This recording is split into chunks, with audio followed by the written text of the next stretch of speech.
بسم اللہ الرحمن الرحیم وبہ نستعین الحمد للہ رب العالمین والصلاة والسلام علی سید المرسلین وعلی آلہ وصحبہ اجمعین ومن تبعہم بإحسان الی یوم الدین. اعوذ باللہ من الشیطان الرجیم. بسم اللہ الرحمن الرحیم. وما کان لمؤمن ولا مؤمنۃ اذا قضى اللہ ورسولہ امرا ان یکون لہم الخیرۃ من امرہم ومن یعص اللہ ورسولہ فقد ضل ضلالا مبینا.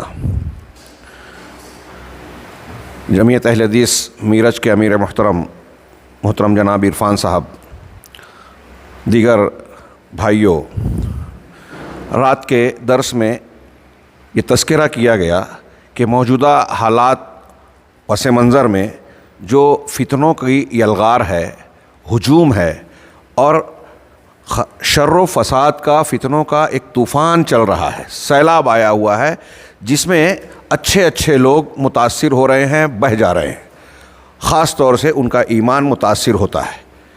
اس سلسلے میں کچھ تفصیلی گفتگو ہوئی اور تذکرہ کیا گیا کہ ہمارے سامنے ایک کتاب ہے سلُّ السیوف والاسنہ علی اہل الہوی وادعیاء السنہ.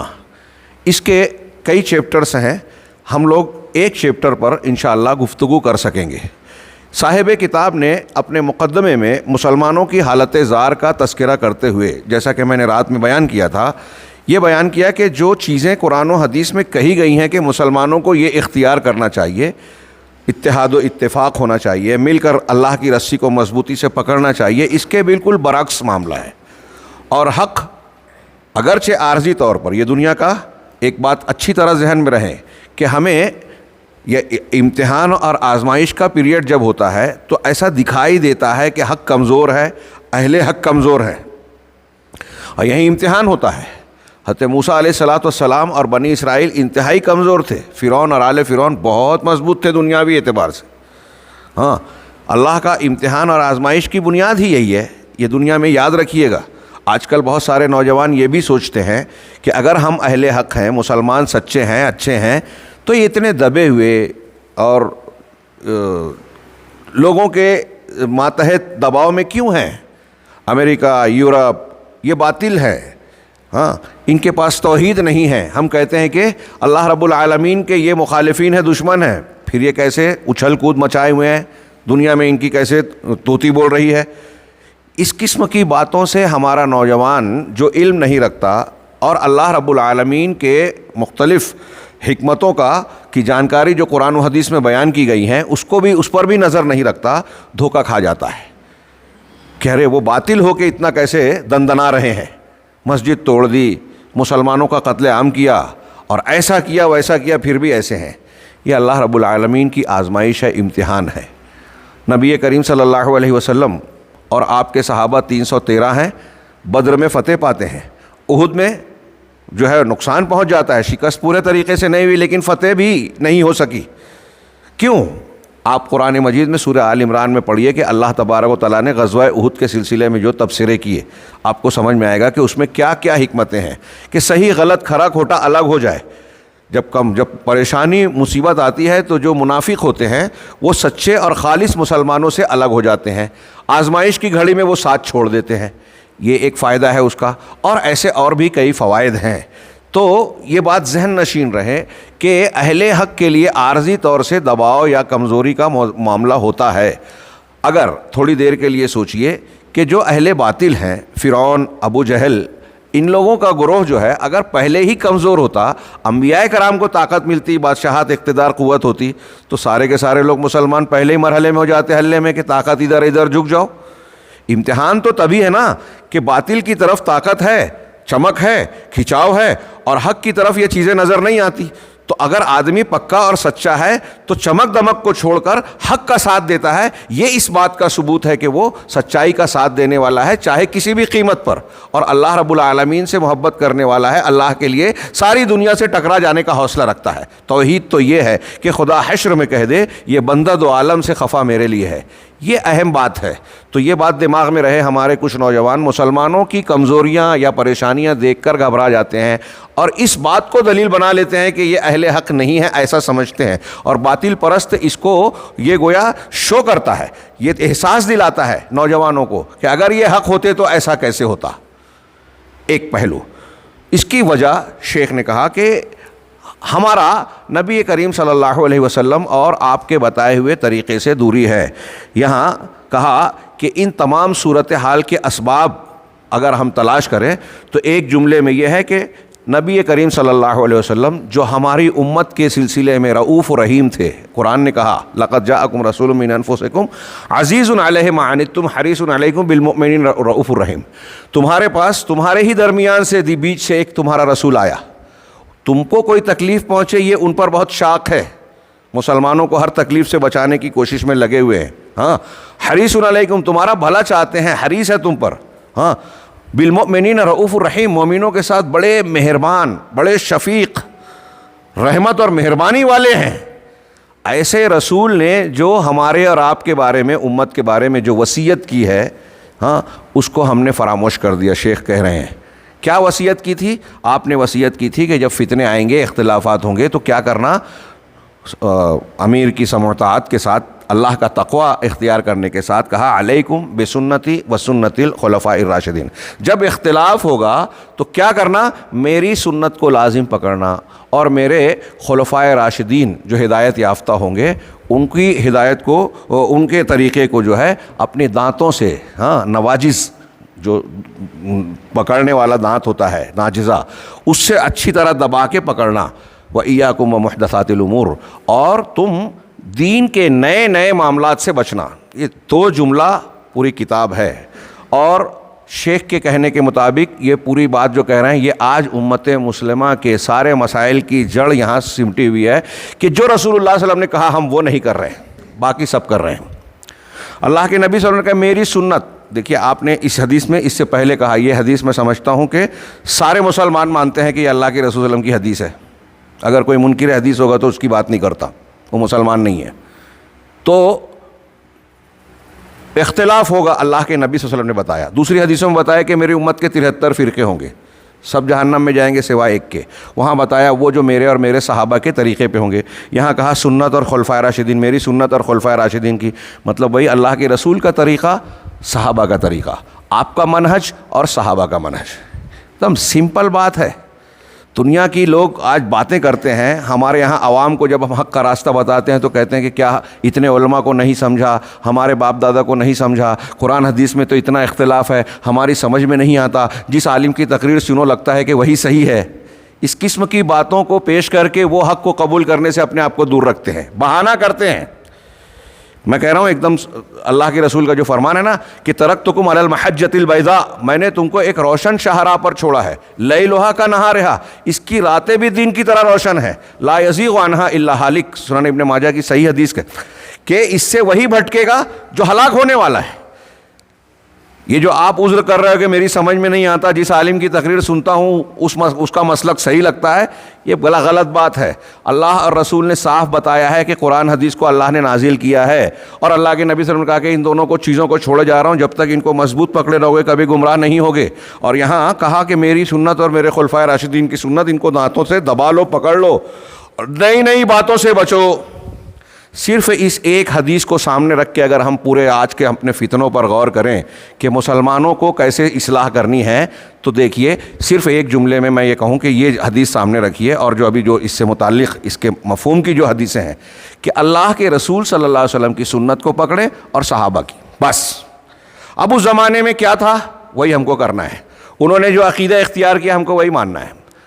اب بعد کے لوگوں نے، اشعریت نے، ماتریدیت نے، صوفیت نے، خارجیت نے، ہاں فلاں بزرگ، فلاں مفکر، فلاں دانشور نے کوئی فکر پیش کی، کوئی حدیثوں کا انکار کر رہا ہے، کوئی حکومت قائم کرنے کی بات کر رہا ہے، کوئی صرف فضائل کی بات کرتا ہے، مسائل چھوڑ دیتا ہے، کوئی اور اس طرح کی باتیں کر رہا ہے، باطنیت ہے، صوفیت ہے، ہاں تزکیے کی بات کرتے ہیں، لیکن طریقہ رسول اور صحابہ کا نہیں ہے، اپنا اختیار کیا ہوا ہے، ہندوؤں سے لیا ہوا ہے، یونانیوں سے لیا ہوا ہے جو اہل تصوف کے یہاں ہیں۔ ہاں بقول شخص سے آج صوفیت جو ہمارے گرد و پیش میں ہے نا، ہندوستان پاکستان میں اس کا گہرا اثر ہے، بڑے بڑے علماء اس کی لپیٹ میں۔ اس میں آج کے اندر جتنے سلسلے ہیں، نقشبندی، چشتی، قادری، سہروردی، رفاعی وغیرہ وغیرہ، سب قرآن و حدیث کے خلاف میں ایک دین پیش کرتے ہیں، اور یہ اسلام کے خلاف سازش کا نتیجہ ہے۔ بقول علامہ اقبال، تصوف اسلام کی زمین پر اجنبی پودا ہے، اور میں دوسرا جملہ کہوں کہ وہ جو ایک صاحب کے بقول کہ جتنے باطل مذاہب میں جتنی گمراہیاں ہیں، شرک، بدعت، خرافات، وہ سب تصوف میں اکٹھا ہے۔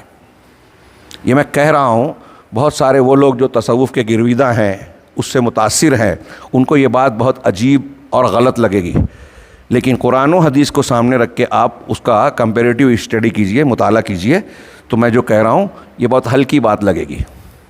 ہاں، بہت بڑی گندگی کا گڑھا ہے یہ۔ اب یہ تصوف اللہ کے رسول اور صحابہ کے زمانے میں نہیں تھا، اب کوئی اختیار کر رہا ہے تو وہ اس حدیث کی خلاف ورزی کر رہا ہے، اللہ کے رسول کی سنت کو اختیار نہیں کر رہا، صحابہ کے طریقے پہ نہیں چل رہا ہے۔ اب اس کو ہم یہ بھی کہیں کہ جو تقلید ہمارے اور اہل تقلید کے درمیان ایک بڑا اختلاف بنی ہوئی چیز ہے، یہ کوئی چھوٹی بات نہیں ہے۔ وہ تقلید جو جمود کے ساتھ ہوتی ہے کہ ایک امام کو پکڑ لیا، ایک شخصیت کو، ان کی باتوں کو ماننا، باقی ساری بات، حدیث کو، قرآن کو، صحابہ کی بات، تابعین کی بات، تبع تابعین کے بات، باقی اماموں کی بات کو کسی کو نہیں ماننا۔ میں اگر امام شافعی کو مان رہا ہوں تو بس انہی کا قول مانوں گا۔ یہ قرآن، حدیث، اجماع، کہیں کوئی دلیل نہیں ہے، نہ عقل اور فطرت اس کی گواہی دیتی ہے۔ خود ائمہ کرام، امام ابو حنیفہ، امام شافعی، امام مالک، امام احمد رحمہم اللہ، تمام محدثین، تمام سلف صالحین اس سے منع کیا ہے۔ یہ تقلید شخصی اللہ کے رسول صلی اللہ علیہ وسلم نے نہیں بتائی، صحابہ نے اس پر عمل نہیں کیا، اس لیے جو یہ کر رہا ہے وہ علیکم بسنتی و سنت الخلفاء الراشدین پر عمل نہیں کر رہا ہے، وہ اللہ کے رسول اور صحابہ کے طریقے پہ نہیں ہے۔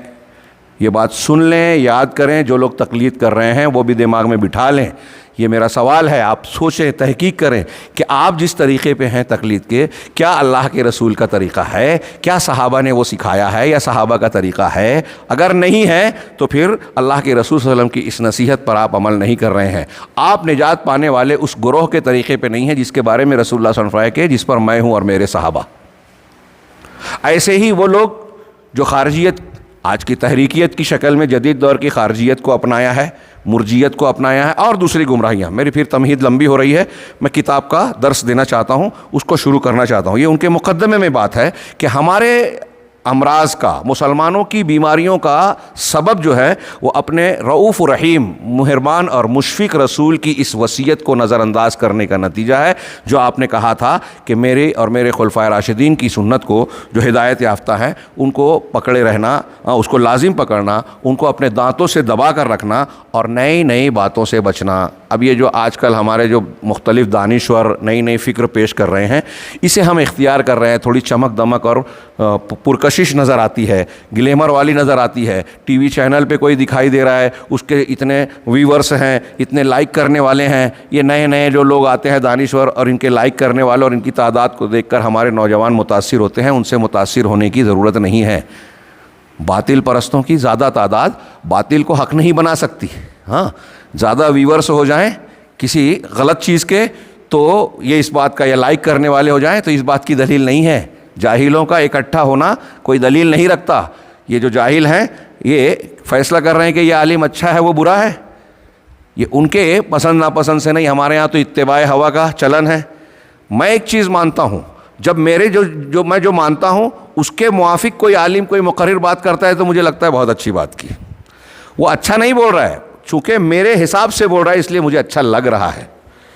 یہ عام طور سے ایک مزاج ہے، تو دلیل کی بنیاد پر اچھا اور برا پرکھا جائے، اپنے مزاج کی بنیاد پر نہیں۔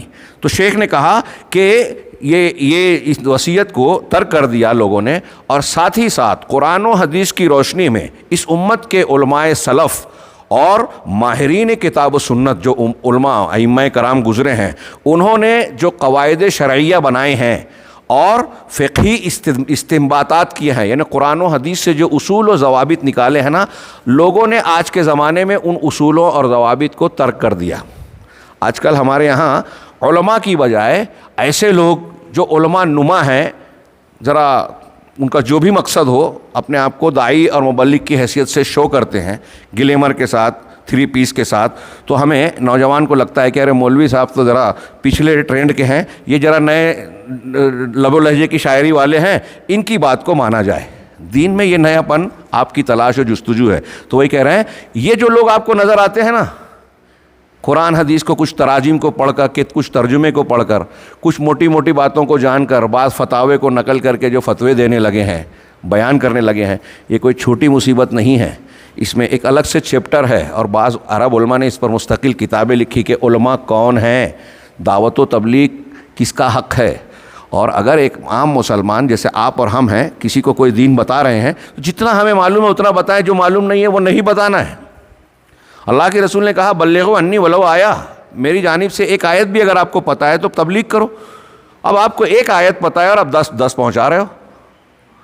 ہاں، دائی آج کون ہے؟ جاہل 6 نمبر پہ کام کرنے والا، وہ مسائل بتائے گا۔ بردرز جنہوں نے اصول ضوابط کو سیکھا نہیں ہے، وہ کتنے بھی اچھے جذبے ہوں ان کے، گلیمر کے ساتھ وہ کام کریں، جو ان کا فن اور لائن نہیں ہے اس میں بولنا، میں اللہ گواہ ہے میں نے بڑے بڑے کبار علماء کو دیکھا، میں اپنے آپ کو بہت چھوٹا مانتا ہوں اور ہوں، ہاں، ہم لوگوں کے سامنے بہت سارے سوال اور مسائل آتے ہیں، سوال پوچھتے ہیں، جواب دیتے ہوئے ڈر لگتا ہے۔ ہاں، امام شعبی بہت بڑے تابعی ہیں، لگ بھگ 200 صحابہ سے انہوں نے ملاقات کی۔ وہ کہتے تھے کہ ہمارے زمانے کا ماحول حال یہ تھا کہ ایک آدمی سے اگر سوال پوچھا جاتا دین کا تو پہلا عالم دوسرے کے پاس بھیجتا، دوسرا تیسرے کے پاس، وہ آگے یہاں تک کہ گھوم پھر کر پہلے کے پاس آتا تھا۔ ایسا وہ لوگ اس لیے نہیں کرتے تھے کہ ان کو علم نہیں تھا، یہ امام شعبی کی بات کا ترجمہ نہیں کر رہا ہوں میں، اس لیے نہیں کرتے تھے کہ ان کو علم نہیں تھا، وہ احتیاط کرتے تھے کہ کہیں اللہ کے دین کے بارے میں ہم نے غلط بات تو نہیں کہہ دی، غلط بات کہہ دی تو اللہ کے ہاں پکڑے جائیں گے۔ یہ کوئی چھوٹی بات نہیں ہے، قرآن کہتا ہے وَلَا تَقْفُ مَا لَيْسَ لَكَ بِهِ عِلْمٌ إِنَّ السَّمْعَ وَالْبَصَرَ وَالْفُؤَادَ كُلُّ أُولَٰئِكَ كَانَ عَنْهُ مسئولا۔ جس کا تمہیں علم نہیں ہے اس کے پیچھے نہ مت پڑو، یقیناً کان، آنکھ اور دل، سوچنے سمجھنے کی صلاحیت، ان تمام کے بارے میں تم سے سوال پوچھا جائے گا۔ ابن مسعود رضی اللہ عنہ حجت اللہ البالغہ میں سے کئی اقوال نقل کے شاہ ولی اللہ نے، اور دوسری کتابوں میں آپ کو ملیں گے۔ حضرت عبداللہ ابن مسعود کہتے ہیں مجھ سے اگر کوئی حلال حرام پوچھتا ہے تو میرے رونگٹے کھڑے ہو جاتے ہیں۔ شیخ ابن منقدر بہت بڑے تابعی ہیں، وہ کہتے ہیں کہ اگر کوئی شخص سے دین کے بارے میں پوچھا جائے تو اچھی طرح غور کر لے، کیونکہ اللہ کے اور بندے کے بیچ میں وہ نمائندہ بن رہا ہے۔ اب ایک آدمی نے مجھ سے پوچھا کہ یہ جائز ہے کہ ناجائز، اور میں کہہ رہا ہوں ناجائز ہے، میں کہہ رہا ہوں جائز ہے، تو وہ کیا سمجھے گا کہ یہ جو جائز اور ناجائز کہہ رہے ہیں اللہ کی طرف سے جو اللہ کا دین ہے وہ بتا رہے ہیں، میں اللہ کے دین کی نمائندگی کر رہا ہوں، اگر میں غلط کر رہا ہوں تو اللہ کا دین غلط بتا رہا ہوں۔ یہ چھوٹی بات نہیں ہے، بڑے بڑے علماء، ہمارے ائمہ قاضی بننے سے انکار جو کرتے تھے، ہاں، فتویٰ دینے سے بچتے تھے، اس کی وجہ یہ نہیں تھی، وہ ان کا دور تھا، اور آج یہ دور ہے کہ دانشوری اور مفکری کے چکر میں لوگ جو ہے فتوے دے رہے ہیں، اور ہمارا نوجوان طبقہ علماء سے زیادہ آج مفکرین اور دانشوروں کی فکر کا گرویدہ ہے۔ سید قطب صاحب عالم نہیں تھے، مولانا ابو الاعلیٰ مودودی صاحب فنی اعتبار سے ان کے یہاں بہت کمزوریاں ہیں، بقول اسماعیل گجران والا صاحب، اسماعیل سلفی اہل حدیث عالم، ہندوستان پاکستان تقسیم ہوا تو پہلے پاکستان کے جماعت اہل حدیث کے پہلے امیر یا ناظم تھے، بہت زبردست عالم۔ انہوں نے ایک جگہ جواب لکھتے ہوئے مولانا مودودی صاحب کے بارے میں لکھا کہ جہاں تک ان کا معاملہ ہے، ہاں، 3 جھوٹ والی حدیث کا جواب دیتے ہوئے، تو مولانا ابو الاعلیٰ مودودی کا معاملہ یہ ہے کہ جب بھی یہ علم کی معروف شاہراہ پر چلے تو بھٹک گئے۔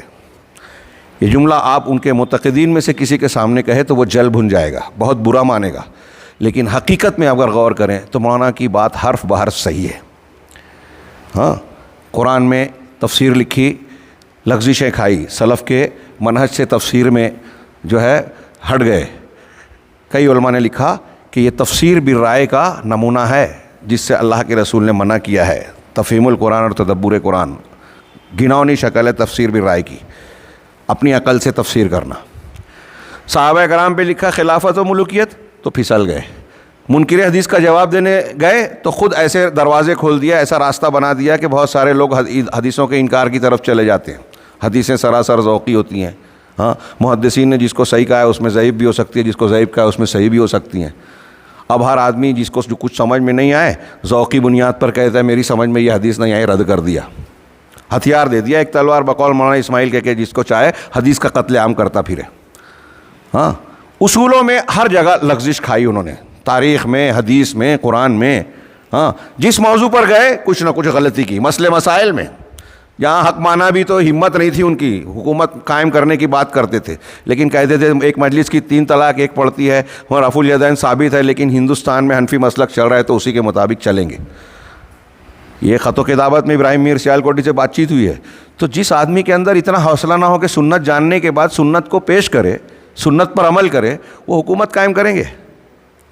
اسی لیے آج کل ہمارے عرب علماء میں بہت لوگ کہتے ہیں کہ یہ جو تحریکی حضرات ہیں اسلامی حکومت کی بات کرتے ہیں، ان کا مقصد جو ہے وہ دین اسلام کو نافذ کرنا ہرگز نہیں ہے. اس کی دلیلیں دیتے ہیں اسماعیل شتی یا شتہ جو بھی ہے، یوسف القرضاوی جن کا ابھی انتقال ہوا، ان کے اقوال ہیں. الجزائر پہ یوسف القرضاوی نے کہا کہ ہمارے نزدیک آزادی شریعت کو نافذ کرنے سے زیادہ اہم ہے. سنا آپ نے؟ اور الجزائر کے ٹی وی چینل پہ جو چیز پیش کی گئی ہے وہ ریکارڈ میں مل جائے گی. تطبیق الشریعہ کیا ہے؟ الحریت افضل عندنا من تطبیق الشریعہ، کہ حریت اور آزادی شریعت کو نافذ کرنے سے بہتر اور افضل ہے. مرسی صاحب اور دوسرے لوگ ان کو حکومت ملی، انہوں نے اسلام نافذ نہیں کیا. یہ جو لوگ ان کی حمایت میں سعودی عرب کی مخالفت کرتے ہیں، وہ دیکھیں کہ جن کی حمایت کر رہے ہیں وہ سعودی حکومت کے مقابلے میں انہوں نے 25% 50% بھی اپنے ملکوں میں اسلام کو نافذ نہیں کیا. وہاں قہبہ خانے چل رہے ہیں، وہاں متاع ہو رہا ہے ان کے پسندیدہ ملکوں میں، وہاں قبر پرستی ہو رہی ہے، شرک اور بدعات ہو رہے ہیں. ہاں، حضرت عمر فاروق رضی اللہ تعالیٰ عنہ کو قتل کرنے والے کی مزار ابو لولو فیروز پر جو ہے وہ میلے لگتے ہیں، جشن منایا جاتا ہے، حج کیا جاتا ہے ان کے یہاں، طواف ہوتا ہے اس کی قبر کا، سنیوں کا قتل ہوتا ہے. یہ اس کی حمایت کرتے ہیں، اس کا ساتھ دیتے ہیں. وہاں اسلام کتنا ہے اور یہاں کتنا ہے. اسی لیے یہ علماء یہ بتاتے ہیں کہ ان کے نزدیک اصل میں شریعت کا نفاذ کوئی مسئلہ نہیں ہے. یہ چاہتے نہیں ہیں، یہ عنوان ہے، نعرہ ہے سیاسی پارٹیوں کی طرح کہ نعرہ کچھ لگانا، مینیفیسٹو کچھ بنانا اور کام کچھ اور کرنا. تو اسلام کی تنفیذ ان کا مقصود ہے ہی نہیں. حکومت کا حصول ہے، اقتدار ہے.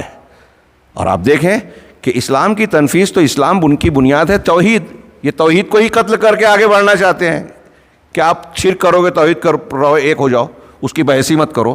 خیر، یہ اس تمہید کی روشنی میں شیخ کا یہ جملہ جو ہے کہ آج ہمارے مسائل کی جڑ یہ ہے کہ ہم نے رسول اللہ صلی اللہ علیہ وسلم کی اور اللہ کی جو وصیت ہے اور جو بنیاد انہوں نے پیش کی ہے اس دنیا اور آخرت میں کامیاب ہونے کے لیے، سربلند رہنے کے لیے، ہم نے اس کو فراموش کر دیا، اس کو ترک کر دیا. اس سلسلے میں انہوں نے جو چیپٹرز باندھے ہیں، کیا کیا کہ توحید، مقصد حیات، پھر دین کی حقیقت کیا ہے، پھر اس کے بعد مسلمانوں میں جو اختلافات ہوئے کیوں ہوئے، فرقہ بندیاں کی ہوئی، اور امت میں جو فرقہ ہوں گے 73 اس میں اہل حق کون ہیں، ان کا اصول کیا ہوگا، یہ سارے الگ الگ چیپٹرز بیان کیے. ہم آج پہلا چیپٹرز پڑھیں گے 2 دروس میں. وہ پہلا عنوان تھا جو میں نے رات میں بیان کیا تھا، فی وجوب التجرد للہ و تحریم اتباع الہوا. پہلی فصل کہ اللہ کے لیے تجرد اکیلا پن، خالی اللہ کے لیے ہو جانا، خالص واجب ہونا، اور اتباع ہوا یعنی ہوا خواہش نفس کی پیروی سے کو حقا حرام ہونا. اللہ کے لیے سب کچھ چھوڑ کر اللہ کے لیے خالص ہو جانا اور خواہش نفس کی پیروی کا حرام ہونا، یہ فرض ہے، یہ حرام ہے. آگے مضمون جو بیان کرتے ہیں اس کو میں اپنے الفاظ میں سمجھ لیجئے کہ ترجمہ کر رہا ہوں. وہ کہتے ہیں کہ اللہ تبارک و تعالیٰ نے اپنے بندوں کو اکیلے اپنے لیے بغیر شریک ٹھہرائے اپنے اکیلے کی عبادت کے لیے پیدا کیا. ہم کو، آپ کو، سارے انسان و جن کو اسی لیے پیدا کیا. اس اصل عظیم کو، بنیادی جڑ کو بیان کرتے ہوئے اللہ نے فرمایا وما خلقت الجن والانس الا لیعبدون. ہمارے بچوں کو بھی یاد ہوتی ہے اور یاد ہونی چاہیے اور بار بار دہراتے رہنا چاہیے. یہ سوال ہم کو اور آپ کو لگتا ہے کہ یہ تو بار بار سنتے رہیں. آپ کسی غیر مسلم اسکالر سے پوچھیے، ایک سوال پوچھیے کہ بتائیے آپ دنیا کی بہت بڑی مہارت حاصل کر چکے ہیں، کمپیوٹر میں، فلاں لائن میں، آئی ٹی میں، اس میں اس میں، لیکن بتائیے کہ ہم کو پیدا کرنے والے نے کیوں پیدا کیا؟ 10 میں سے 9 آپ کو جواب نہیں دے پائیں گے. ایک بھی احتیاطاً کہہ رہا ہوں، ورنہ 10 میں سے 10 کا ہو سکتا ہے ہو. ان کے یہاں اس پر غور نہیں. ایک آدمی بہت کچھ سیکھ رہا ہے دنیا میں، لیکن دنیا میں کیوں آیا، بنانے والے نے کیوں بنایا، پیدا کرنے والے نے کیوں پیدا کیا، اس پر غور نہیں کر رہا ہے. اور یہ آپ کوئی بھی سفر کریں تو پہلے آپ کی منزل طے ہونی چاہیے نا، کہ آپ کہاں جا رہے ہیں اور کیوں جا رہے ہیں. آج میرج میں رہتے ہیں آپ لوگ، یہاں سے آپ اگر سانگلی بھی جا رہے ہیں، ہبلی جا رہے ہیں، سانگلی جا رہے ہیں، قریب کے بھی کسی شہر میں جا رہے ہیں، تو جانے کا آپ کی منزل طے ہوتی ہے، مقصد طے ہوتا ہے کہ فلاں کام کے لیے فلاں جگہ جا رہا ہوں. ہم زندگی کا سفر جو ایک چانس ہے، ایک موقع ملا، پنرجنم یہ مذاہب والوں نے مانا ہے، پنرجنم کو سائنس بھی رد کرتا ہے، عقل اور فطرت بھی رد کرتی ہے، دلیلیں بھی نہیں ہیں آخرت کا، پر دلیلیں ہیں قرآن حدیث کی بھی، آسمانی کتابوں کی بھی، عقل کی بھی، فطرت کی بھی۔ تو پنرجنم نہیں ہے، ایک ہی موقع ہے۔ یہ ایک موقع کا زندگی کا سفر، ہمیں پتہ نہیں ہے کہ ہم کہاں جا رہے ہیں، ہمیں پتہ نہیں ہے کہ پیدا کرنے والے نے کیوں پیدا کیا، یہ پوری کائنات کیوں بنائی، یہاں ایک کنکر، پتھر، ایک پتی، ایک درخت، ہوا، فلاں اور فلاں چیز بے مقصد نہیں ہے۔ ہمارے جسم کا کوئی پارٹ جو ہے بلا وجہ نہیں ہے، ناک، کان، آنکھ، ہونٹ، ہر ایک کے مقاصد اور سب ملٹی پرپز ہے، ایک ہی استعمال نہیں ہے۔ ہماری آنکھ ہنستی بھی ہے، روتی بھی ہے، ہاں، دیکھتی بھی ہے، سوتی بھی ہے، غصے میں بھی آتی ہے، اور نہ جانے کیا کیا کرتی ہے یہ آنکھوں میں کیا کیا اشارے ہو جاتے ہیں۔ ہاں، عاشق و معشوق کی دنیا میں زبان جب نہیں بولتی تو آنکھیں بول دیتی ہیں، ہے نا، کتنا کام ہے ایک چیز کا۔ ہاں، چاند پہ جانے والے انسان دیکھ تماشا، میں نے ایک قوالی سنی تھی گاڑی میں چلتے چلتے، دیکھ تماشا لکڑی کا، تو قوال نے اس میں بتایا کہ اللہ نے لکڑی بنائی، ہاں، انسان پیدا ہوتا ہے تو کھاٹ پہ جھولے میں رہتا ہے، وہ بھی لکڑی کا، جس چارپائی پہ اس کی ماں کی ڈیلیوری ہوئی زچکی ہوئی، وہ بھی جو ہے لکڑی کی۔ آج کل ذرا فائبر اور وہ سب آ گیا، لیکن لکڑی کا استعمال وہاں سے شروع ہوتا ہے۔ اور پھر عمارت میں کھڑکی، دروازہ، ٹیبل، کرسی، ہاں، کیا کیا استعمال ہے۔ پھر جنازے میں گیا وہاں بھی لکڑی، قبر میں گیا وہاں بھی لکڑی، چاند پہ جانے والے انسان دیکھ تماشا لکڑی کا۔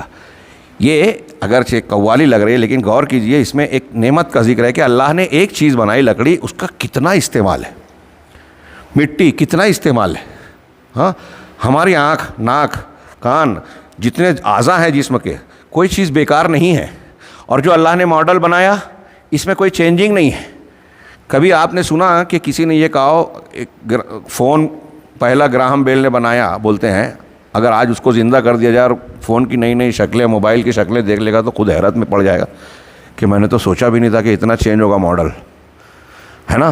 انسان کا ماڈل بہتر سے بہتر ہوتا جاتا ہے، لیکن اللہ نے جو ماڈل بنایا وہ سب سے لاسٹ والا، سب سے پہلے بنایا۔ یہ اللہ کے علیم و خبیر اور حکیم ہونے کی دلیل ہے۔ کبھی آپ کو لگا کہ میری ناک یہاں نہیں ہونا چاہیے، پیچھے ہونی تھی تو زیادہ اچھا تھی، نیا ماڈل کا انسان آیا۔ ہاں، آنکھ اگر بچوں کو ڈرانا ہے تو جو انسان کا ماڈل ہے اسی میں تھوڑا چینج کر دیتے ہیں، یہاں کی آنکھ یہاں کر دیتے ہیں، یا دو کی بجائے تیسری آنکھ یہاں بنا دیا، ادھر کا ادھر کر دیا، جانور کی سینگ ہمارے سر پہ لگا دی تو انسان بھیانک دکھنے لگتا، ڈرانے کے کام آتا۔ تو یہ جو اللہ نے جو ماڈل بنایا، جس چیز کا، صرف انسان کا نہیں، جانوروں میں، پھل پھول میں، دیکھیے جس چیز کو جیسے بنایا، جس طریقے سے اگایا، وہ ویسے ہی فٹ ہے۔ ماہر ترین انجینئر بھی اس میں کوئی نقص نہیں نکال سکتا کہ نہیں ایسا نہیں، ایسا ہونا چاہیے تھا، آنکھ کی جگہ یہ نہیں ہونی تھی، پیٹ اوپر ہونا تھا، سر نیچے ہونا تھا۔ ہاں، بول کے ہنسی آتی ہے۔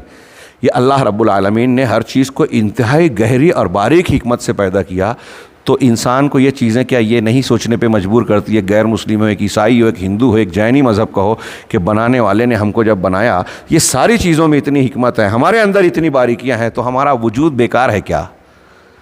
ہم اس سے پوچھیں کیوں پیدا کیا، کیوں بنایا؟ ظاہر سی بات ہے جب ساری چیزیں حکمت سے ہے تو ہمارا وجود بیکار نہیں ہو سکتا۔ تو کیا مقصد ہے؟ اب پیدا کیا اللہ نے، تو اس کے پیدا کرنے کا مقصد پنڈت رام چندر جی بتائیں گے، گرو نانک جی بتائیں گے، ہاں، آپ اور ہم بتائیں گے، فلاں بتائیں گے، فلاں بتائیں گے؟ نہیں، وہی بتائے گا جس نے بنایا۔ میں اکثر تقریروں میں مثال دیتا ہوں کہ ہماری جیب میں جو موبائل ہے، اگر یہ سیمسنگ کمپنی کا ہے تو آپ ایپل والے سے اس کو جو ہے استعمال کرنے کا طریقہ اور اس کو ریپیئر کرنے کا طریقہ نہیں پوچھتے۔ جس کمپنی کا ہے اسی کمپنی کے پاس جاتے نا کہ اس کے پرپس کیا ہیں، اس کو کیسے، اس کا پروسیجر کیا ہے، اس کو پروسیس کرنے کا یا بنانے کا یا استعمال کرنے کا، اسی سے پوچھیں گے نا۔ اب اللہ بنایا، ہم کو بنایا اللہ نے بنایا، اور دوسرے لوگ بتائیں گے کہ ہمارا پرپس کیا ہے، کیوں بنایا۔ سمپل لاجک پوچھ رہا ہوں میں، ہے نا۔ اللہ نے بنایا تو اللہ ہی بتائے گا کیوں پیدا کیا۔ تو اس نے بتایا وما خلقت الجن والانس الا لیعبدون۔ یہ موٹا سا سوال جو ہمارے بچے جانتے ہیں اور آپ کو، ہم کو لگتا ہے کہ روز سنتے رہتے ہیں، یہ تو بہت معمولی بات ہے۔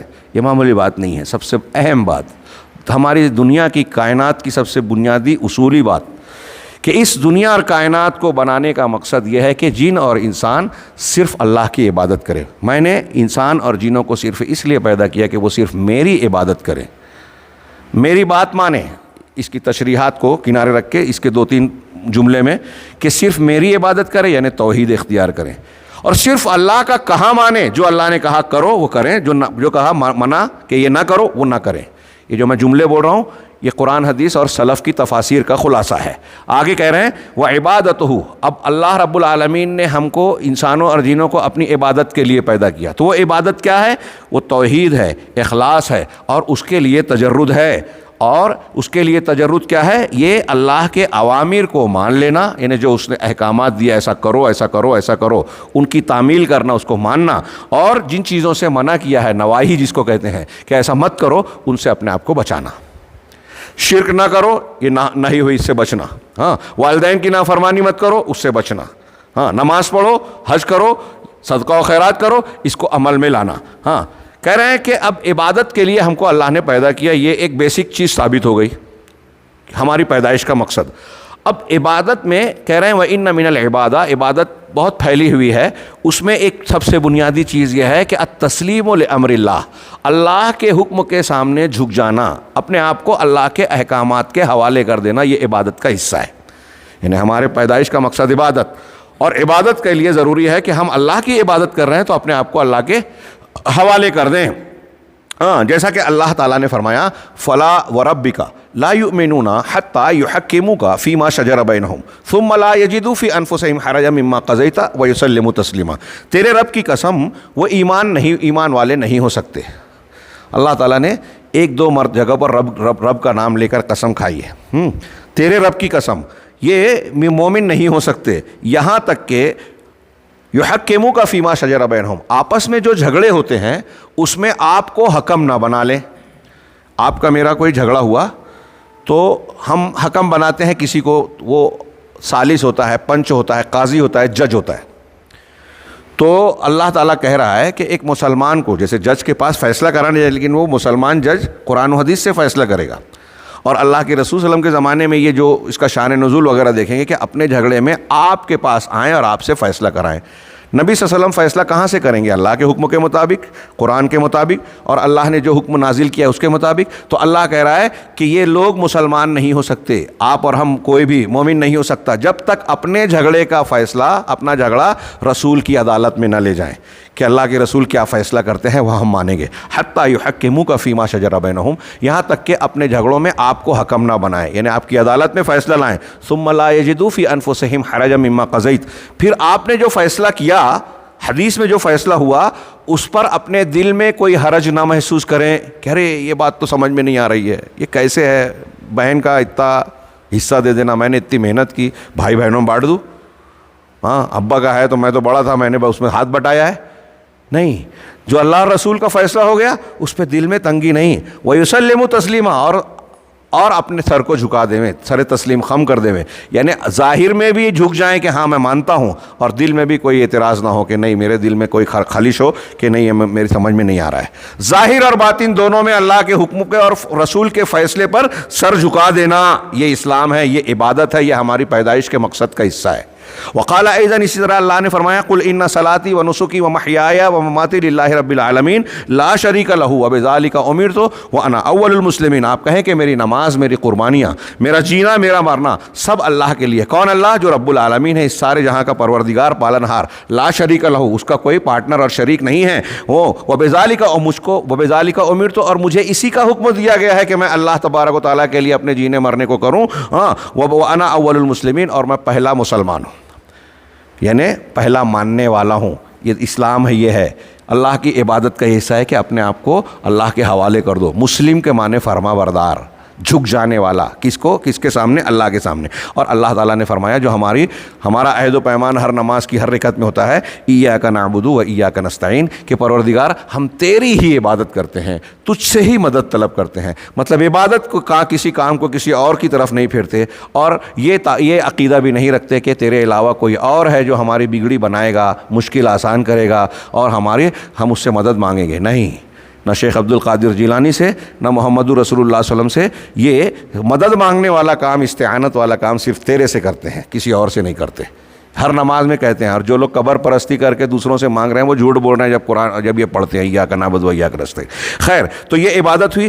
اب آگے شیخ کہہ رہے ہیں وَلَن يُحَقِّقَ الْإِنسَانُ الْعُبُودِيَّةَ لِلَّهِ، اور اللہ کے لیے جو ہم کو پیدا کیا گیا اللہ کی عبادت کے لیے، یہ ہم محقق اور پورا نہیں کر سکتے مگر اسی وقت جب ہم حق اللہ کے لیے کما حقہ مجرد بن جائیں، خالص بن جائیں، سب کچھ چھوڑ کے اللہ کے لیے جو اللہ کا حق ہے اس میں صرف اللہ کو اپنا مالک اور خالق مانیں۔ وَانْقَادَ لِأَمْرِهِ حَقَّ الْانْقِيَادِ، اور اللہ کے فیصلے اور حکم کے سامنے جیسا حق ہے ویسا اس کے سامنے جھک جائیں، اس کے تابع دار بن جائیں۔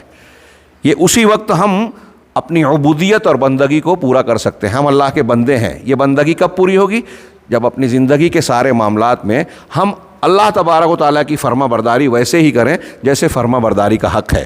یہ بھی انہوں نے قرآن کی آیت سے استدلال کیا اور کہا، اللہ تعالیٰ نے فرمایا وما کانا، دیکھیے یہ عرب علماء اور ہمارے مشائخ جو صحیح منہج کے لوگ ہیں ان کا یہ طریقہ ہے، ایک بات کہی ایک جملے میں، اس کے بعد قرآن کی حدیث کی دلیل دے رہے ہیں۔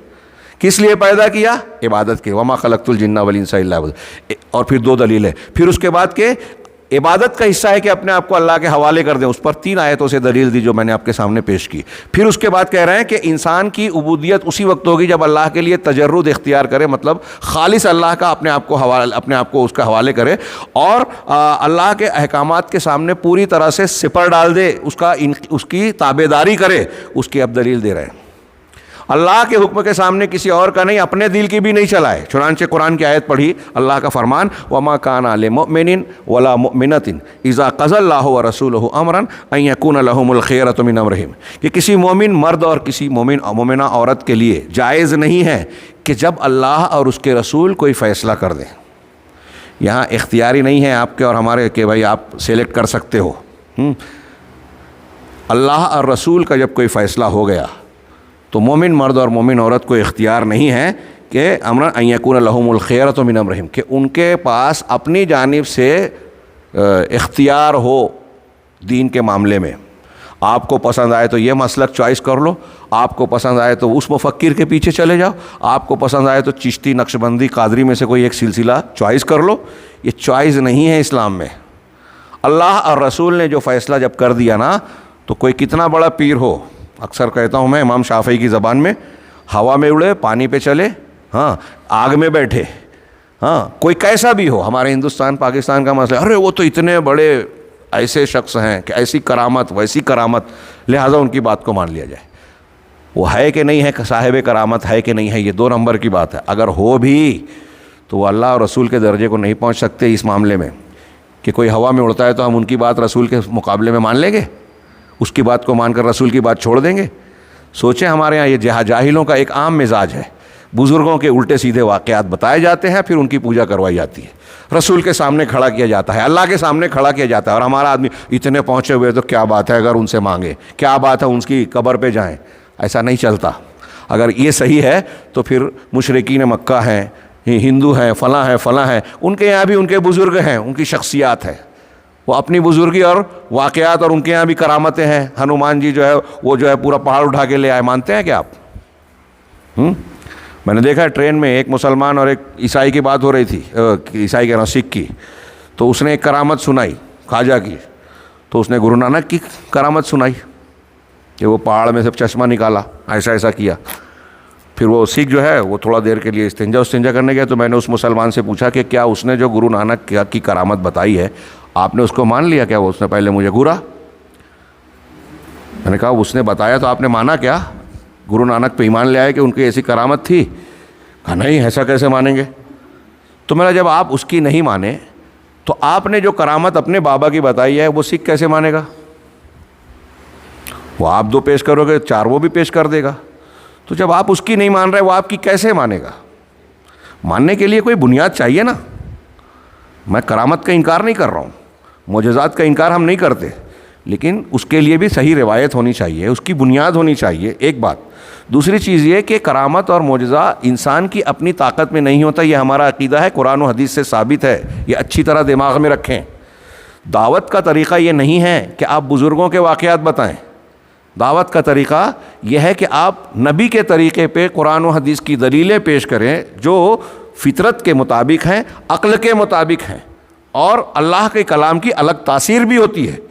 تو انبیاء کا جو طریقہ ہے وہ یہ نہیں ہے کہ مشرکین کے پاس جا کے یہ بتائے کہ دیکھو میں، بلکہ مشرکین کہتے تھے کہ اگر آپ نبی ہیں تو یہ پہاڑ سونے کا بنا دیجئے، یہ ایسا کر دیجئے، فرشتے کو بلا لیجئے اور یہ ہمارے لیے باغات بنا دیجئے۔ قرآن میں سورہ بنی اسرائیل میں دیکھیے تو اللہ تعالیٰ نے اللہ کے رسول سے کیا کہا کہ آپ کہیے کہ میں تمہارے سامنے رسالت کا دعویٰ کر رہا ہوں۔ رسول ایک آدمی، اگر میں آپ سے آگے کہوں کہ میں ڈاکٹر ہوں، میں آپ سے آگے کہوں آپ کہ میں ڈاکٹر ہوں، تو میری ڈاکٹری کو جانچنے کے لیے آپ یہ بولیں گے کیا کہ پہلے یہ پورا جو کھیت ہے یہ اس میں پودا ہوا کے بتاؤ، اس میں بیج ڈال کے پودا ہوا کے بتاؤ؟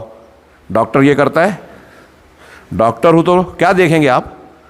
میڈیکل سائنس سے متعلق آپ مجھ سے سوال کریں گے، پریکٹیکل کروائیں گے کہ ایک بیمار ہے اس کا علاج کر کے بتاؤ، اس کو انجیکشن لگاؤ، اس کو سلائن لگاؤ، اس کا آپریشن کر کے بتاؤ، تو آپ کا دعویٰ مانیں گے؟ یہ ہے نا، میں ڈاکٹر ہونے کا دعویٰ کر رہا ہوں تو ڈاکٹری کا امتحان لیں گے نا آپ، کھیت کھلیان کا نہیں لیں گے، انجینئرنگ کا نہیں لیں گے، وکیل وکالت کا نہیں لیں گے، وکالت کا نہیں لیں گے۔ اب اللہ کے نبی کہہ رہے ہیں کہ میں رسول ہوں، تم بول رہے ہو کہ پہاڑ چلاؤ، کھیت بناؤ، باغات بناؤ، یہ میرا کام نہیں ہے۔ میں رسول ہوں تو میں سچ بول رہا ہوں کہ جھوٹ بول رہا ہوں، میرے اصول و ضوابط پیش کردہ صحیح ہے کہ غلط ہے یہ جانچو، یہ دیکھو کہ میں جو حقیقت پیش کر رہا ہوں، جو خبریں دے رہا ہوں وہ غلط ہے کہ صحیح ہے، وہ جانچو گے تو تم کو پتہ چل جائے گا کہ میں سچا ہوں یا قابل قبول نہیں ہوں۔ تو خیر بات پھر سے پھیل گئی۔ میں عرض کر رہا تھا کہ اللہ اور رسول کی بات اگر آ گئی تو پھر کسی کی بات چوائس نہیں ہے یہاں کہ آپ یہ بولیں کہ وہ اتنے بڑے تھے، وہ ایسے تھے، وہ ویسے تھے۔ اللہ کا جو مقام ہے اس نے پیدا کیا ہے، وہ کسی کا نہیں ہے، اس میں وہ وحدہ لا شریک ہے، اور اللہ نے شریعت سازی کا اختیار، نبوت کا مقام، اتباع کا مرکز بنایا ہے رسول اللہ صلی اللہ علیہ وسلم کو۔ اللہ کے نبی صلی اللہ علیہ وسلم کو اتباع کا جو مقام ملا ہے نا، اب اگرچہ حضرت موسیٰ اور عیسیٰ علیہ السلام ایک پیغمبر تھے آپ سے پہلے کے اور ہم ان کو سچا رسول مانتے ہیں، لیکن رسول کی حدیث کو چھوڑ کر اگر حضرت موسیٰ اور حضرت عیسیٰ کی بات مانیں گے تو کیا ہو جائیں گے؟ دنیا کے کسی مفتی سے بھی فتویٰ پوچھ لیجئے، قرآن میں حدیث میں صاف ہے، گمراہ ہو جائیں گے۔ اللہ کے رسول کی بات چھوڑ کے حضرت موسیٰ کی بات بھی مانی تو غلط، تو اللہ کی رسول کی بات چھوڑ کر اگر پیر صاحب کی بات مانی، حضرت امام حنیفہ امام شافعی کی بات کو مانا، سید قطب اور مولانا ابوالعلا مودودی صاحب کی بات کو مانا، مولانا الیاس صاحب، مولانا اشرف علی تھانوی رحمہ اللہ کی بات کو مانا، ان میں سے کسی بھی بزرگ، سب کی بزرگی مسلم، لیکن کیا اللہ کے رسول کی بات چھوڑ کر ان میں سے کسی کی بات مانی جا سکتی ہے؟ کتنی سمپل بات ہے۔ قرآن یہ کہہ رہا ہے، حدیثیں کہہ رہی ہے، جو درجہ رسول کو اللہ اور رسول نے دیا اب وہ کسی کو نہیں ملے گا۔ تو اللہ اور رسول کا فیصلہ ہو جائے تو اپنی جانب کوئی اختیار نہیں ہوگا، اور صاف آگے اعلان کیا رب العالمین کے کلام میں ہے، یہ سورہ احزاب کی آیت نمبر 36، وَمَن يَعْصِ اللَّهَ وَرَسُولَهُ فَقَدْ ضَلَّ ضَلَالًا مُبِينًا، اور جو اللہ کی اور اس کے رسول کی نافرمانی کرے گا تو وہ کھلی ہوئی گمراہی میں مبتلا ہو گیا۔ اللہ اور اس کے رسول کی نافرمانی کرے گا تو کھلی ہوئی گمراہی میں مبتلا ہوگا۔ یہ چند آیتیں اور ابتدائی باتیں پیش کر کے شیخ کہتے ہیں کہ شیخ سلیمان بن عبداللہ، یہ کتاب التوحید کے شارح شیخ محمد بن عبدالوہاب کے پوتے ہیں، وہ کہتے ہیں کہ وَعِبَادَتُهُ طَاعَتُهُ بِفِعْلِ الْمَعْرُوفِ، اللہ رب العالمین کی عبادت کا مطلب ہے کہ اللہ کی اطاعت کی جائے، اس کے احکامات، جن چیزوں کا حکم دیا ہے اس کو عمل میں لا کر، اور جن چیزوں سے منع کیا ہے اس کو چھوڑ کر۔ حکم دیا ہے اس کو عمل میں لایا جائے، جس کو حرام کیا ہے، منع کیا ہے، اس کو چھوڑ دیا جائے۔ یہ اللہ کی اطاعت ہے اور یہ اللہ کی عبادت میں شامل ہے، لا الہ الا اللہ کے اور توحید کے معنی میں شامل ہے۔ کہہ رہے ہیں وَذَلِكَ هُوَ حَقِيقَةُ دِينِ الْإِسْلَامِ، اور یہی اس دین اسلام کی حقیقت ہے۔ اگر آپ کہہ رہے ہیں کہ میں مسلمان ہوں، یا ایک آدمی کہہ رہا ہے مسلمان ہوں، تو اس کا مطلب یہ ہے کہ وہ یہ کہہ رہا ہے کہ میں اللہ کے حکم کے آگے جھکتا ہوں، صرف اللہ کی عبادت کرتا ہوں اور اسی کی بات مانتا ہوں، اسی کا دین شریعت مانتا ہوں۔ یہ حقیقت اسلام ہے، اس لیے کہ اسلام کا معنی ہے الاستسلام للہ المتضمن غایت الانقیاد فی غایت الذل و غایت الخشوع۔ عبادت کی کئی تعریف کی ہیں، اس کو جامع طور سے انہوں نے بیان کیا کہ کہہ رہے ہیں کہ اسلام یہ ہے کہ اللہ تعالیٰ کے سامنے جھک جانا، اللہ تعالیٰ کے سامنے استسلام کرنا، سر کو جھکا دینا، جو کہ مشتمل ہے اللہ کی انتہا درجے کی تابعداری کو، اللہ کے سامنے انتہائی عاجزی اور ذلت اختیار کر کے، عاجزی اور ذلت کے ساتھ آپ اللہ کے سامنے جھک رہے ہیں اور اس کی باتوں کو مان رہے ہیں۔ یہ ہے اسلام، اسلام کی حقیقت۔ وقال ایضاً، وہ یہ بھی کہتے ہیں کہ اللہ توحید کو محقق کرنا، پورا کرنے کا معنی یہ ہے کہ اللہ رب العالمین کی آپ معرفت حاصل کریں، اللہ کو پہچانیں، ہاں اللہ تبارک و تعالیٰ کی والاطلاع علی حقیقتہ، ہاں معاف کیجئے کہ اسلام کی معرفت اور اللہ کی معرفت، اسلام کی معرفت اور اس کی حقیقت کی اطلاع، اور اسلام کے اوپر لا الہ الا اللہ اور توحید کے تعلق سے علمی اور عملی طور سے اس کے تقاضوں کو پورا کرنا، اور اس کی حقیقت یہ ہے کہ روح کا اللہ تبارک و تعالیٰ کی طرف انجذاب، اللہ اپنی روح کو اللہ سے جوڑ دینا. کیسے؟ محبت کرتے ہوئے. صرف اللہ سے جو محبت ہوگی، خوف میں اللہ کا ڈر ہو، انابت ہو، توکل ہو، اللہ کی طرف لوٹے، توکل اور بھروسہ کرے، اللہ کے لیے اخلاص ہو، اللہ کا اجلال، اس کی جلال و عظمت کا دل میں خیال ہو، اس کی ہیبت ہو، تعظیم ہو، اللہ کی عبادت ہو. یہ چیزیں مل کر اللہ کے ساتھ یہ معاملات اور تعلق ہو. صرف اللہ کا ڈر، صرف اللہ کے لیے اخلاص. یہ جو ایک ایک جملہ ہے نا، یہ اگر ہمارے اندر آ گیا تو اللہ تعالیٰ کے لیے جینا. ہمارے سامنے جو انبیاء کرام کی مثال ہے، ہم پڑھتے ہیں حضرت ابراہیم علیہ السلام نے ساری قربانیاں دے دی، اللہ کا حکم ہوا تو بیٹے کے گلے پہ چھری چلا دی، بیوی اور بچے کو بے آب ہو گیا، میدان میں چھوڑ دیا، جو اللہ نے کہا مان لیا. یہ ہے اسلام، یہ ہے توحید، حقیقت توحید جس کے لیے اللہ نے ہم کو پیدا کیا. تو محبت، اخلاص، خوف، ہیبت، اجلال، تعظیم، توکل، بھروسہ، سب اللہ تبارک و تعالیٰ سے خالص تعلق ہو. کہہ رہے ہیں بالجملہ حاصل کلام کے انسان کے دل میں غیر اللہ کے لیے کوئی ان چیزوں میں سے کوئی چیز نہ ہو جائے، نہ اللہ تعالیٰ نے جس چیز کو حرام کیا آپ کے دل میں اس کے کرنے کا ارادہ ہو، اور نہ اللہ تعالیٰ نے جس چیز کا حکم دیا آپ کے دل میں اس کی ناپسندیدگی ہو. جو چیز اللہ نے کہی داڑھی رکھنا ہے تو آپ کو یہ نہیں کہ داڑھی پسند نہیں ہے مجھے، اللہ کو پسند ہے تو مجھے پسند ہے. اللہ جس کو ناپسند کرتا ہے وہ مجھے ناپسند ہے. تو ہماری پسند ناپسند اللہ کے تابع ہو جائے، یہی لا الہ الا اللہ کی حقیقت ہے. اس لیے کہ الہ کا معنی ہوتا ہے وہ جو معلوہ ہو، جس کی عبادت کی جائے. علامہ ابن قیم کا شعر یہاں نقل کیا کہ کتنا بہترین کہا، فَلِوَاحِدٍ كُن وَاحِدًا فِي وَاحِدٍ، ایک کے لیے ایک کو ایک میں برابر کر دو. ہاں یعنی حق کا راستہ اور ایمان کا راستہ، حق اور ایمان کا راستے جو ایک ہیں، اللہ ایک اکیلے کے لیے خالص کر دو سارے معاملات کو. یہی کہہ رہے ہیں کہ شہادتین لا الہ الا اللہ محمد رسول اللہ کی جو ہم گواہی دیتے ہیں اس کی حقیقت ہے. جو شخص ان دونوں پر صحیح طریقے سے قائم ہوا تو وہ ان 70,000 خوش نصیب لوگوں میں سے ہوگا جو جنت میں بغیر حساب و کتاب کے، بغیر عذاب کے داخل ہوں گے. اس پر اگر خالص ہو گیا تو جس کی توحید انتہائی پختہ اور کامل ہوگی، عقیدہ جتنا مضبوط ہوگا، اس اعتبار سے وہ جنت میں آسانی سے جائے گا اور اس کے لیے امن چین ہو. شیخ الاسلام محمد بن عبد الوہاب رحمہ اللہ نے کتاب التوحید میں ایک عنوان قائم کیا، باب الدعاء الی، یہ اس کتاب میں لکھ رہے ہیں، باب الدعاء الی شہادت اللہ الہ الا اللہ، لا الہ الا اللہ کی گواہی کی طرف دعوت دینے کا باب. اس باب میں انہوں نے کئی آیتیں، حدیثیں اور چیزیں نقل کی. تو اس میں ایک آیت نقل کی کہ اللہ تعالیٰ فرماتا ہے، اسٹارٹ یہیں سے کیا، قل ھذہ سبیلی ادعو الی اللہ علی بصیرۃ انا ومن اتبعنی وسبحان اللہ وما انا من المشرکین، کہ آپ کہہ دیجئے کہ یہ میرا راستہ ہے. کون کہہ رہا ہے؟ اللہ کے رسول. یہ میرا راستہ ہے. کون سا راستہ ہے؟ توحید کا راستہ. وسبحان اللہ عما یشرکون جو آخری میں ہے، یہ میرا راستہ ہے، میں اللہ کی طرف بلا رہا ہوں. یہ جو مسائل ہیں بات لمبی ہو جائے گی، اس لیے جو کتاب میں ہے میں وہی پیش کر رہا ہوں کہ اللہ کی طرف بلا رہا ہوں، اللہ بصیرت، دلیل کی بنیاد پر. رسول کا طریقہ کیا ہے؟ دعوت دینا. کس کی طرف دعوت دینا؟ اللہ کی طرف. مسلک کی طرف نہیں، شخصیات کی طرف نہیں، اپنی طرف نہیں، اللہ کی طرف. اور کس بنیاد پر؟ دلیل کی بنیاد پر. جہالت کے ساتھ دعوت نہیں دی جا سکتی. اس آیت سے پتہ چل رہا ہے. آگے کہہ رہے ہیں کہ ثم قال فیہ، پھر امام محمد بن عبد الوہاب نے اپنی کتاب میں اس آیت کے اور حدیث کے بعد میں جو مسائل نکالے اس میں دوسرا مسئلہ نکالا کہ اس میں مسائل ہیں، اور دوسرا مسئلہ کہہ رہے ہیں التنبیہ علی الاخلاص. اس آیت میں، سبق میں ہم کو اخلاص پر آگاہ کیا گیا ہے کہ اللہ کے لیے اخلاص ہونا چاہیے. کیوں؟ لأن كثيرا من الناس لو دعا إلى الحق فهو يدعو إلى نفسه. بڑی پیاری بات کہی. یہ جو ہمارا چیپٹر انہوں نے بیان کیا اس سے جڑ کر، کہ اس لیے کہ بہت سارے لوگ اگر لوگوں کو دعوت دیتے بھی ہیں تو حق کی طرف دعوت دینے کی بجائے اپنے نفس کی طرف دعوت دینے لگتے ہیں. آج آپ دیکھیے بہت سارے لوگ میں کا ترانہ پڑھتے ہیں، میں ایسا، میں ویسا، میرا مسلک، میرے بزرگ.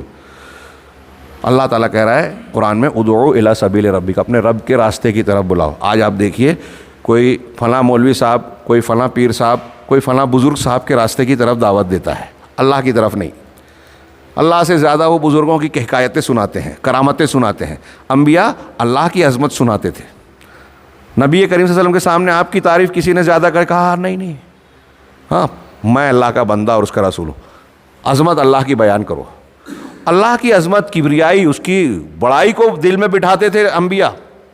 اور ہمارے یہاں آج دعوت دیتے ہیں تو بزرگوں کی شان، ہوا میں اڑنا، پانی پہ چلنا، کرامت کھیلنا اور ایسی بہت ساری باتیں، تو عوام کے دماغ میں ان کی فضیلت بیٹھتی ہے، شرک کا راستہ کھلتا ہے۔ ہاں تو آج لوگوں کا بھی معاملہ ہم دیکھتے ہیں، اس آیت میں اللہ کے رسول کا طریقہ بتایا کہ اللہ کی طرف دعوت دیتے ہیں، یعنی توحید کی طرف بلاتے ہیں۔ آج آپ دیکھیں گے، ایک بات کہتا ہوں، یہ طنز و تعریض کے طور پر نہیں، تحدیث نعمت کے طور پہ، آپ دنیا میں بہت سارے لوگ اسلام کی دعوت دے رہے ہیں، توحید کو بنیاد بنانے والا گروہ کون سا ہے؟ غور کیجیے۔ انبیاء کا طریقہ ہے، تمام انبیاء کی دعوت قرآن کی ایک نہیں 20 دلیل ہے کہ سب سے پہلے سب سے زیادہ توحید کی طرف دعوت دی۔ توحید نہیں مانا قوم نے تو کوئی دوسری چیز بتائی نہیں۔ نبی صلی اللہ علیہ وسلم بھی مکہ کے دور میں توحید اور رسالت، آخرت کی طرف ہی دعوت دیتے رہے۔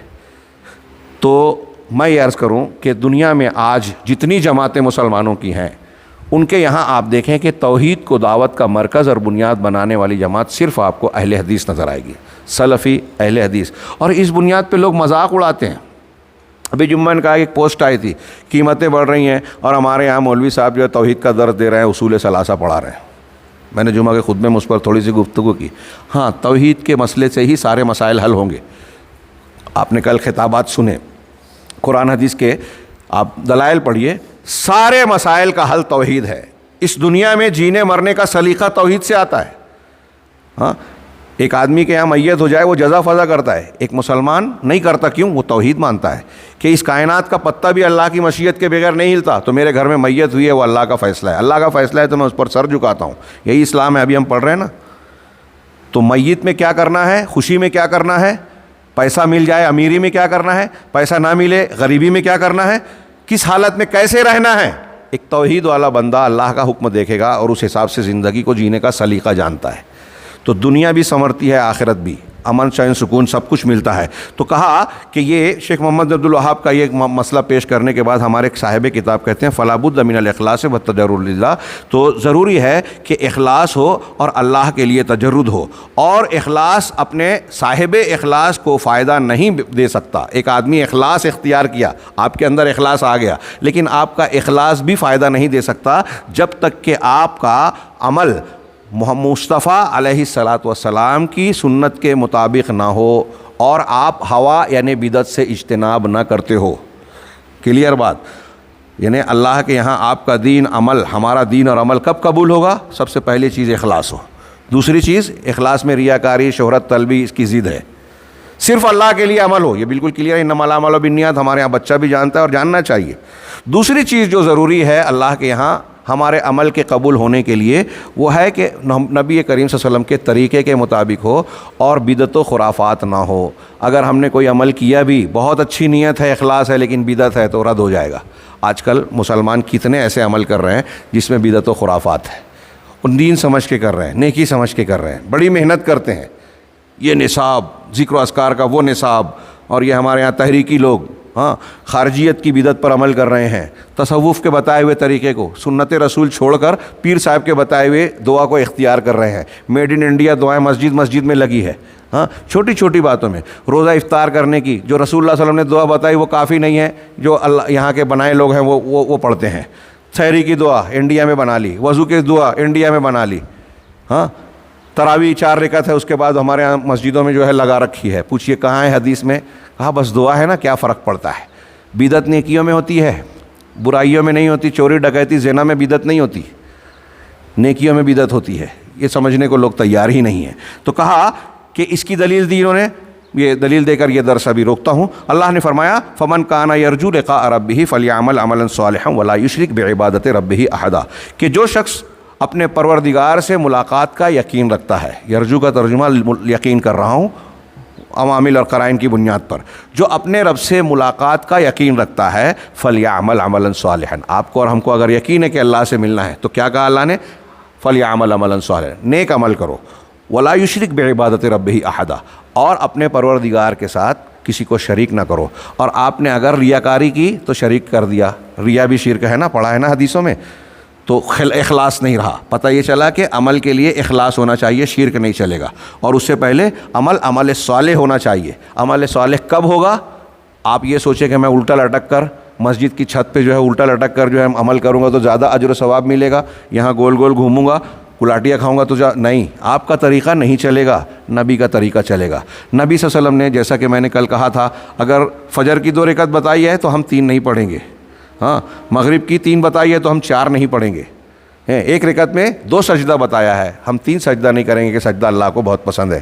ہاں, پھر بھی جو نبی کا طریقہ ہے وہی کریں گے. تعداد میں, طریقے میں, وقت میں اگر کوئی تعین کی ہے تو کہا نیک عمل کرے, اللہ سے ملاقات کا یقینا نیک عمل کرے اور شرک نہ کرے. اس میں دونوں باتیں آ گئی. اخلاص بھی ہونا چاہیے, نبی صلی اللہ علیہ وسلم کی اتباع بھی ہونی چاہیے. اسی طرح اللہ نے فرمایا تبارک الذی بیدہ الملک, پاک ہے وہ ذات, بابرکت ہے وہ ذات جس کے ہاتھوں میں سلطنت ہے, رب العالمین کی ذات. وہو علی کل شیء قدیر, اور وہ ہر چیز پر قدرت رکھتا ہے. الذی خلق الموت والحیات لیبلوکم ایکم احسن عملا, جس نے موت اور حیات کو, موت اور زندگی کو پیدا کیا تاکہ تم کو آزمائیں, امتحان لے کہ تم میں سے عمل کے اعتبار سے کون احسن ہے, بہتر ہے. تو کہا احسن و عمل, جو اللہ نے کہا کہ اچھے عمل والا کون ہے, تو اس اچھے عمل کے لیے 2 چیزیں ہونا چاہیے, اخلصہ و اصوبہ, جو سب سے خالص والا عمل والا ہو اور سب سے درست عمل والا ہو. خالص جس کے اندر خلوص ہو, درست ہو جو رسول کی سنت کے مطابق ہو, اس میں بدعت نہ ہو. اسی طرح اللہ کے رسول نے فرمایا کہ اللہ تعالیٰ کہتا ہے, اللہ تعالیٰ کی یعنی حدیث قدسی ہے صحیح مسلم میں, کہنا اغنى الشرکاء یعنی شرک, میں جتنے بھی شرکا ہیں ان میں شرک سے سب سے زیادہ بے نیاز ہوں. جس نے کوئی بھی ایسا عمل کیا جس میں میرے علاوہ کسی اور کو شریک کیا تو میں اس کو بھی چھوڑ دیتا ہوں, اس کے شرک کو بھی چھوڑ دیتا ہوں. ان دلیلوں کو نقل کرنے کے بعد شیخ کہہ رہے ہیں اسی لیے اللہ تبارک و تعالیٰ نے اپنے نبی محمد صلی اللہ علیہ وسلم کو بھیجا تاکہ وہ لوگوں کو اس امر عظیم کی طرف دعوت دیں اور انہیں اتباع ہوا سے ڈرائیں. نبی کیوں آئیں؟ تاکہ توحید اور توحید کے تقاضے سے بتائیں. ہمارے لیے علمی طور پر پریکٹیکل بھی اور لاجیکل, مطلب کیا کہتے ہیں, تھیوریکل, قرآن اور سنت کو پیش کریں اور پریکٹیکل نمونہ بھی دے دیں کہ ہم کو دنیا میں کیسے اللہ کی عبادت کا جو مقصد ہے پورا کرنا ہے. اللہ نے کس لیے پیدا کیا کہ ہم سب اس کی عبادت کریں وحدہ لا شریک. کیسے یہ مقصد پورا ہوگا یہی بتانے کے لیے اللہ نے رسول کو بھیجا, ان کی پوری زندگی کی حفاظت کی اور قرآن اور سنت کو قیامت تک محفوظ کرنے کا وعدہ کیا اور محفوظ کرنے کا انتظام بھی کیا. یہ کوئی مذاق نہیں ہے, یہ ہمارے اور آپ کے انتظام کے لیے ہے. لہٰذا ضروری ہے کہ ہم اس کو ٹھیک سے سمجھیں, جانیں. آگے اب اس تناظر میں انہوں نے آگے اس موضوع پر کہا کہ رسول کو بھیجا تو رسول کی ماننا چاہیے, اور رسول کے ماننے کے ساتھ اتباع ہوا سے, خواہش کی اتباع سے منع کیا.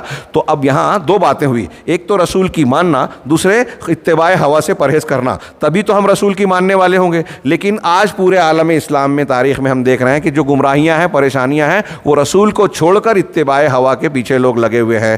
امت کے 73 جو فرقے ہوں گے ان میں 72 جو جہنم میں جانے والے ہوں گے وہ اتباع ہوا کی وجہ سے جائیں گے, جیسا کہ ہم اگلے درس میں انشاءاللہ پڑھیں گے. شیخ نے اس سلسلے میں اتباع ہوا سے متعلق 2-3 دلیلیں اور پھر سلف کے مستنبط اقوال اور قواعد بیان کیے ہیں. اگر آپ لوگ کہیں گے تو انشاءاللہ اگلے درس میں ہم وہ اس کو پڑھیں گے. اللہ رب العالمین ہمیں صحیح دین کو سمجھنے اور اس کے مطابق زندگی گزارنے کی توفیق عطا فرمائے, اور اس کی برکت سے دنیا اور آخرت میں کامیابی سے ہمکنار کرے. وآخر دعوانا ان الحمد للہ رب العالمین وصلی اللہ علی نبینا محمد.